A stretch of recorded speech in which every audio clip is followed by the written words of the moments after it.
ഓം പരാശക്തി നമ. അമ്മയുടെ പരിപാടികൾ നടക്കുമ്പോൾ അത് ഭാരതത്തിലോ വിദേശത്തോ എവിടെയും ആകട്ടെ, കുറഞ്ഞ ഒരാഴ്ചയെങ്കിലും കുറച്ചു ഭക്തന്മാർക്ക് ധാരാളം ജോലിയുണ്ടാവും. അവരാകട്ടെ മറ്റുള്ളവരുടെ കാര്യങ്ങൾക്കാണ് മുൻഗണന കൊടുക്കുക. തങ്ങളുടെ കാര്യം അവസാനവും.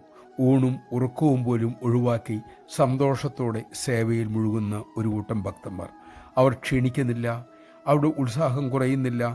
അമ്മ ദർശനം നൽകി തിരിച്ചു പോയ ശേഷവും ആ സ്ഥലത്തിലും പ്രവർത്തകരിലും ആ ഉന്മേഷം തുടിച്ചു നിൽക്കുന്നത് കാണാം. എന്താണ് ഇതിൻ്റെ രഹസ്യം? സ്വാർത്ഥതയില്ലാതെ ഈശ്വരന് വേണ്ടി പ്രവർത്തിക്കുമ്പോൾ ലഭിക്കുന്ന ദിവ്യോർജം തന്നെയാണ് അതിൻ്റെ രഹസ്യം. നമഃശിവായ. നിസ്വാർത്ഥമായ സേവയിലൂടെ, സ്നേഹത്തിലൂടെ ഈശ്വര സാന്നിധ്യം നമുക്ക് പകർന്നു തന്ന് പഠിപ്പിക്കുകയാണ് അമ്മ. ശാന്തിയുടെ രഹസ്യം വെളിപ്പെടുത്തുകയാണ്. സേവനമയമായി തീരട്ടെ നമ്മുടെ ജീവിതം. അതിനായി അമ്മ നമ്മെ അനുഗ്രഹിക്കട്ടെ.